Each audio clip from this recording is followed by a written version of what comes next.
Hello there, and welcome to the Outside Views weekly magazine on European politics. Negotiators have reached a compromise in the conflict between Serbia and Kosovo over the use of illegal Serbian license plates. We have a deal. That's what EU Foreign Policy Chief Josep Borrell wrote on Twitter on Wednesday, following EU organized talks in Brussels. Under EU supervision, the chief negotiators of Kosovo and Serbia had agreed on measures to avoid further escalation. According to Borrell, Serbia will stop issuing number plates related to Kosovan cities, and Kosovo will not take any further measures related to the re-registration of vehicles with old Serbian number plates. Borrell will invite the parties over the next few days to discuss next steps.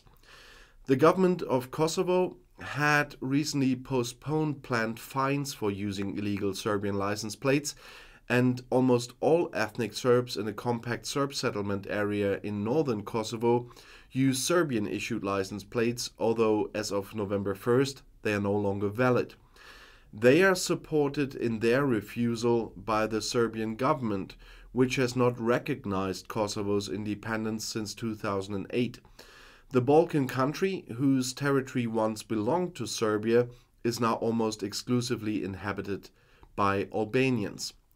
The conflict over license plates has fueled tensions between Belgrade and Pristina. At the beginning of the month, almost all Serb officials in the Kosovan police force resigned in protest against the regulation. Turkey has launched a new offensive in Syria and Iraq. Now President Erdogan is warning of increased attacks on the ground. President Recep Tayyip Erdogan threatened on Tuesday to launch a ground offensive with tanks and soldiers in Syria. Ankara began a long-planned military offensive against Kurdish units in northern Syria on Sunday. According to Turkey, since Sunday, almost 500 Kurdish targets in Iraq and Syria have been attacked from the air. So far, 471 targets have been hit and 255 terrorists neutralized, is what Defense Minister Hulusi Akar said on Wednesday, according to the state news agency Anadolu. The Turkish offensive in Syria began days after an attack in Istanbul that killed 6, for which Ankara blamed the banned Kurdistan Workers' Party PKK. The PKK and the Syrian Kurds have denied any involvement in the attack, though. The website of the EU Parliament has become the target of a cyber attack. According to the President of the European Parliament, Roberto Mazzola, a hacker group close to the Kremlin has claimed responsibility. "Our IT experts are fighting back and protecting our systems," she wrote on Twitter. The European Parliament's press officer, Jaume Duche, announced that the Parliament's website can currently only be used to a limited extent due to numerous hits. A few hours earlier, the European Parliament passed a resolution condemning Russia as a terrorism supporter. It was initially unclear whether the attack was related to the resolution. However, there are repeated attacks by hacker groups from Russia on authorities in Western countries. The accesses are related to a so-called DDoS attack. They are working to fix the problem that have arisen as a result as soon as possible. In DDoS attacks, attackers overwhelm their victims' servers with a flood of data requests in order to paralyze them. The Ministry of Foreign Affairs in Kiev summons the country's ambassador after the performance by Hungarian Prime Minister Viktor Orban at an international football match. For his country's national team soccer's match against Greece on Sunday, he donned a scarf depicting Hungary with country borders that existed until the end of the First World War. These include regions of today's EU countries Austria, Slovakia, Romania and Croatia, as well as parts of today's Serbia and Ukraine. The promotion of revisionist ideas in Hungary does not contribute to the development of Ukrainian-Hungarian relations and does not correspond to the principles of European policy, said Ukrainian Foreign Ministry spokesman Oleg Nikolenko on Facebook. Ukraine demands an apology and an explanation that Hungary has no claims to Ukrainian territory. Orban previously posted a video on Instagram showing him wearing the controversial scarf. There he presents himself after the game together with a longtime Hungarian international Balázs Gyurcsány, who ended his career that day. In the video, Gyurcsány presents the head of government with a jersey. As if the German Chancellor were presenting the borders of the German Reich from 1937, commented the scientist Mateusz Wiechoski from the Hannah Arendt Institute for Research on Totalitarianism in Dresden on Twitter after this picture. Romanian MEP Alin Mitucea was also shocked. It's a revisionist gesture that brings Orban close to Putin, who also dreams of border changes. That's what he writes on Facebook. It's another unacceptable message from the Hungarian Prime Minister. Orban must be held accountable for such actions. It's not the first time Orban has stood out with a map showing the borders of the former Hungarian kingdom before the end of World War I. About 2 years ago, he shared the picture of a globe with the former national borders on Facebook. This provoked irritated reactions, particularly in Croatia and Romania. Orban has been one of the few Western leaders to have taken a neutral stance on Moscow since Russia's invasion of Ukraine in February. He rejected military aid for Ukraine. The Hungarian government did not stand in the way of the EU sanctions against Russia after it had been granted important exceptions. Budapest, however, blames the Brussels measures for rising energy prices and massive inflation in Hungary. The Swedish Secret Service has arrested 2 people in the Stockholm region on suspicion of espionage. According to consistent media reports, it is said to be a Russian couple. The 2 are suspected of having committed illegal intelligence activities against Sweden and against another country. That's what the Secret Service said on Tuesday.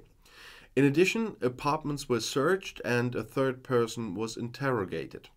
According to court documents seen by the AFP news agency, prosecutors believe the espionage began in January 2013. The Public Prosecutor's Office and the Secret Service did not provide any further information on those arrested and the countries for and about which spying could have taken place. According to the Secret Service, however, the investigation had been going on for some time. The Swedish newspapers Aftonbladet and the Dagens Nyheter reported that those arrested were a Russian couple in their 60s. It immigrated to Sweden from Russia more than 20 years ago. Accordingly, the man should be suspected of spying for Russia and his wife of complicity. These are normal people that we greet from time to time, a neighbor told the newspaper. According to media reports, the security forces dropped helicopters onto the roof of the house where the couple lived in a quiet residential area near Stockholm. So the suspect shouldn't have time to destroy evidence. That's what operations manager Stefan Hector told Aftonbladet. The Swedish authorities stressed that the arrests are not related to other cases currently being processed by the intelligence services. Only in the middle of the month did the Swedish judiciary accuse 2 brothers of large-scale espionage for Russia and its military intelligence service. The trial against them is scheduled to begin this week. The Turkish Foreign Ministry summoned the Swedish ambassador to Ankara on Monday. In doing so, Turkey wanted to condemn the fact that images with terrorist propaganda and insults against our president had been projected onto the building of the embassy in Stockholm, according to Turkish diplomatic circles. Groups linked to the banned Kurdistan Workers' Party, the PKK, are responsible for this. Turkey was thus reacting to a video published by the Swedish Rojava Committee on Twitter on Monday. Rojava is the self-declared semi-autonomous Kurdish region in northern Syria. The committee supports the Syrian Kurdish organization YPG, which is classified by Turkey as a terrorist organization. The undated video shows how images are projected onto the facade of the Turkish embassy in Stockholm. They are intended to show the alleged connection between Turkey and the jihadist militia Islamic State, the IS, and the alleged use of chemical weapons by Ankara against Kurdish fighters. Ankara is demanding that the perpetrators of these actions be identified and the necessary measures taken, according to Turkish diplomatic circles. The PKK is at the center of a dispute over Sweden and Finland's NATO membership. Ankara has accused Sweden in particular of being a haven for terrorists and has called for the extradition of several PKK members in an agreement signed with Sweden and Finland in June. As a result of the Russian war of aggression in Ukraine, Sweden and Finland decided to apply for NATO membership. However, Turkey has been blocking the two countries from joining the military alliance since May. Earlier this month, Sweden announced that it would make it possible to tighten its anti-terrorist laws through a constitutional amendment. This would allow Stockholm to meet one of Ankara's key demands. There is a dispute in the German so-called traffic light coalition about which part of their crisis profits oil and gas companies should pay to the state. The Ministry of Finance is proposing the minimum rate of 33% prescribed by European law, as ministry circles announced on Wednesday. The Greens think that's not enough, as party leaders Ricarda Lang and Omid Nuripur told the German Welt television channel. If you look at how high the profits are that were made, the excess profits that are not due to clever investment decisions, but actually to this war, then in the end the amount of the tax must also do justice to it. That's what Lang emphasized. For tactical reasons, Nuripur did not want to publicly name a precise demand. In the Ministry of Finance Minister Christian Lindner from the Liberals, on the other hand, one sees considerable constitutional risks in view of the contribution to the crisis. The project does not fit into our national tax system, it said from ministry circles. Lindner himself referred to the requirements of European law. If Germany does not want to take on infringement proceedings, European law must be implemented. There are few companies. And I'll say quite frankly, this requirement from European law leads us on thin ice in national tax law, Lindner said. In ministry circles it was said that the coalition had agreed on a moratorium on stress for citizens and companies. Therefore, the delivery should be designed as gently as possible. Only a low double-digit number of companies should be affected, and the tax rate should be limited to a minimum of 33%. The revenue will be around 1 billion euros. In addition, the levy is not linked to a company's sales, but to profits, which in 2022 and 2023 will be significantly higher than in the average for the years of 18 to 21. The EU energy ministers had decided that energy companies with high income should be asked to pay in the crisis in order to relieve private households. They should pay part of their profits from the crisis to the state, but just parts. So we will see how that one will end. This concludes this week's magazine, but I hope not only to see you again next week here. In the meantime, have a look at all the other channels in the video description. You can watch videos of mine every day. And I'll see you in my next video. I'll be back.